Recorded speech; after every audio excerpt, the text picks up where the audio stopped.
Assalamu alaikum students. Question number 6, 2019 reasoning question answers. Why is DNA fingerprinting performed? DNA fingerprinting क्यों किया जाता है? इसके लिए आंसर हमारे पास रीज़न पहले हम देंगे। रीज़न ये कि to investigate criminal acts for forensic purposes, paternity claims etc। Reason वजूहात में क्या क्या शामिल है कि जो जराइम की जो अमल हैं उनकी इन्वेस्टिगेशन, उनकी तफ्तीश करने के लिए, जराइम की तरह तफ्तीश करने के लिए, फॉरेंसिक यानी तफ्तीशी काम में मदद के लिए। इसके अलावा जो वल्दियत के लिए दावेदार हैं उनके, ये उर्दू मीडियम वालों के लिए मैं ज़रा वैसे अल्फाज इस्तेमाल कर रही हूँ, जो पैटर्निटी क्लेम्स यानी जो वल्दियत के दावेदार हैं उनके मसाइल को हल करने के लिए हम जो है वो इनको इस्तेमाल करते हैं। एक्सप्लेनेशन में आ जाते हैं हम कि DNA fingerprinting is one of the useful methods of biotechnology to use DNA as a mark of identification because every person has its unique DNA bands। तो क्या बताया जा रहा है कि DNA फिंगरप्रिंटिंग जो है वो बायोटेक्नोलॉजी का सबसे कारआमद तरीक़ाकार है जिसके ज़रिए हम DNA को पहचान के लिए या शनाख्त के लिए इस्तेमाल करते हैं, क्योंकि हर शख्स का अपना इनफरादी यूनिक किस्म का मखसूस किस्म का DNA बैंड होता है जो किसी और में नहीं पाया जाता। बेशक उसके जो अज्जा हैं यानी पेंटोज शुगर, फॉस्फेट और वो प्यूरिन, पैरामिडीन वगैरह, ये सब यकसा हैं, सिर्फ उनके तरतीब चेंज होने से इतने लाखों इंसानों का जो DNA है वो हमें इनफरादी तौर पर महसूस है और वो किसी और में नहीं पाया जाता। तो इस तरह हम इनको आइडेंटिफिकेशन में इस्तेमाल करते हैं, शनाख्त के लिए इस्तेमाल करते हैं। सो हम इस यूनिक पैटर्न को, इस मखसूस तरतीब को DNA की आइडेंटिफाई करते की मदद से हम को यूज़ करते हैं किनको पहचानने के लिए, क्रिमिनल्स को, मुजरिमों को पहचानने के लिए। इनहेरिटेड और जेनेटिक डिसऑर्डर्स, जो विरासती और जीनियाती डिसऑर्डर्स हैं, मसाइल हैं, उनको हल करने के लिए। टू डायग्नोज वायरल इन्फेक्शंस और कैंसर्स, वायरल इन्फेक्शन या वायरल बीमारियां और जो कैंसर की बीमारी है उसको डायग्नोज करने के लिए कि उसमें किस किस्म का कैंसर है, कितना हद तक है, कौन सा जीन उसमें शामिल है etc। और एवोल्यूशनरी सीक्वेंसेस ऑफ फॉसल्स यानी इर्तिकाई जो तरतीब है फॉसल्स की, उसको भी अरेंज करने के लिए इस्तेमाल करते हैं। यानी कि जैसे कौन सा पौधा जो है वो या कौन सा जानवर जो है वो पहले पाया जाता था दुनिया में और बाद में कौन सा आया, उनकी इसको अरेंज करने के लिए, इसको तरतीब देने के लिए जो हमें फॉसल्स मिल रहे हैं उनकी DNA के ज़रिए उनकी शनाख्त करके उनकी सीक्वेंसेस इर्तिकाई लिहाज से तैयार की जाती है। उसके अलावा paternity claims to match the paternity claims यानी कि विरासत के जितने भी दावेदार हैं उनकी क्लैरिफिकेशन, उनकी वजाहत के लिए।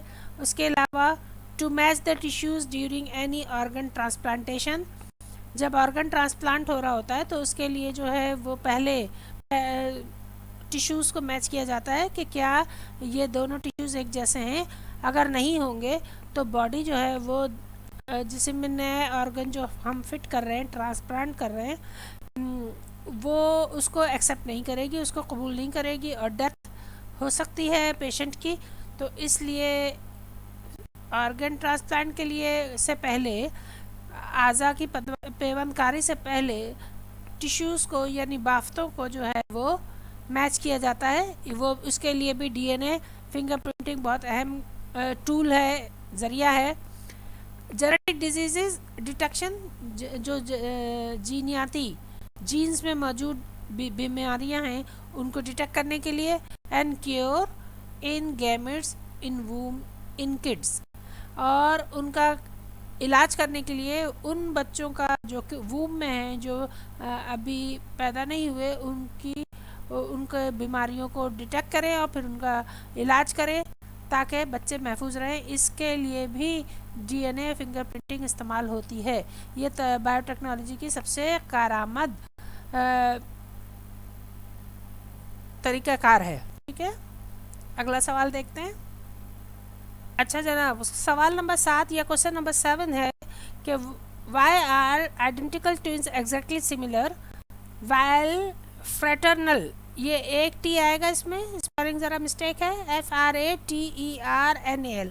फ्रेटर्नल ट्विन्स आर डिसिमिलर, यानी कि जो आइडेंटिकल ट्विन्स हैं वो एग्जैक्ट सेम होते हैं, एक जैसे होते हैं, जबकि फ्रेटर्नल ट्विन्स जो हैं वो एक जैसे नहीं होते, एक दूसरे से मुख्तलिफ होते हैं।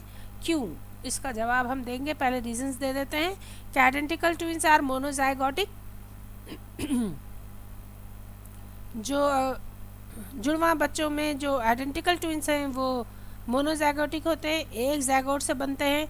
वाइल फ्रेटर्नल FRATER यहाँ आर मिसिंग है, फ्रेटर्नल ट्विन्स आर डाइजाइगोटिक, जबकि फ्रेटर्नल ट्विन्स जो हैं वो दो जाइगोट से मिलकर बनते हैं। तो अब होता क्या है जनाब, एक्सप्लेनेशन दी जाएगी रीजंस के बाद।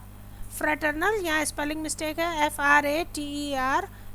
Fraternal twins are dizygotic, develop from 2 different sperms and with 2 different eggs.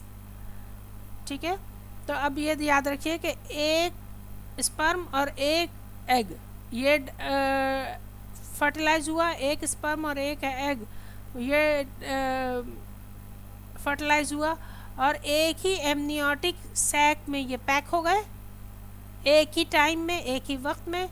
ठीक है, इनके अलग अलग प्लासेंटा रहे,